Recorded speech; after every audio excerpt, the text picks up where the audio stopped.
आमदार राजू खरे, मोहोळ, जिल्हा सोलापूर।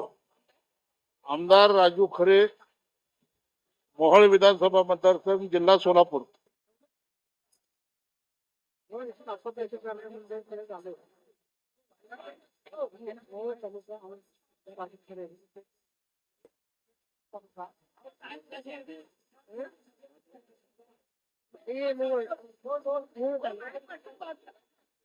मी आमदार राजू खरे, मोहोळ विधानसभा मतदारसंघ, जिल्हा सोलापूर। गेल्या 6 महिन्यापूर्वी मोहोळ तालुक्याची जाणीवपूर्वक माजी आमदार राजन पाटील व माजी आमदार यशवंत माने यांनी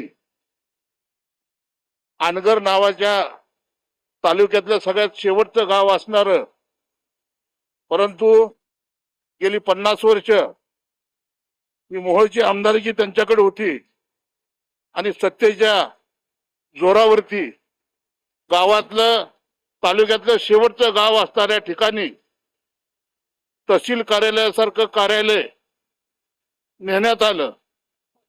तत्कालीन मुख्यमंत्री माननीय एकनाथजी शिंदे साहेबांकडे आम्ही सर्व पक्षीय नेते व 42 गावचे ग्रामस्थ गेलो। 42 गावांनी कडकडीत बंद पाळला।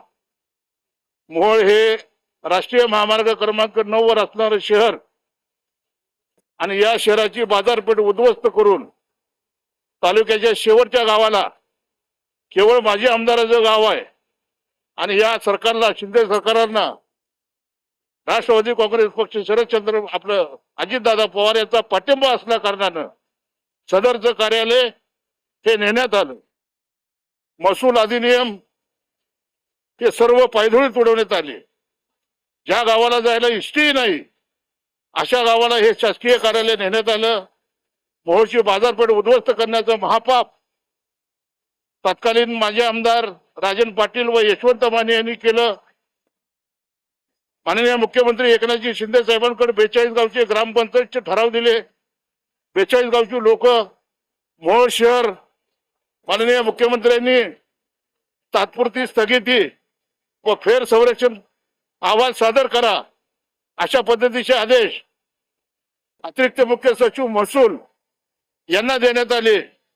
परंतु गेली 6 महिने झालं मुख्यमंत्री एकनाथजी शिंदे साहेबांनी आदेश देऊन सुद्धा ते कार्यालय आणि तो अहवाल जाणीवपूर्वक सत्तेच्या जोरावरती आणि आता पाशवी बहुमताच्या जोरावरती सरकार मोहोळच्या 42 गावाला वेठीस धरत आहे।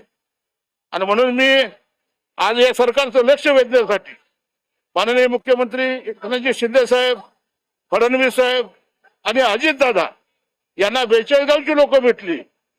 आमच्या आया बहिणी शहरातनं गावच्या शेवटच्या टोकाला जाऊन उत्पन्नाचे दाखले, जातीचे दाखले, शेतीचे दाखले हे कसं घेणार, म्हणून हा जो निर्णय होता हा तुकलावी निजामी पाटीलकीचा हा निर्णय होता। या निर्णयाच्या विरोधात गेली 50 वर्ष मोहोळमध्ये ज्यांच्या हातात सत्ता होती ती सत्ता 42 गावच्या लोकांनी ठरवलं आणि माझ्यासारखा सर्वसामान्य एक टागेवाल्याच्या मुलाला मोहोळमधून आमदार म्हणून तब्बल 30,202 मतं तिकीट निवडून दिलं।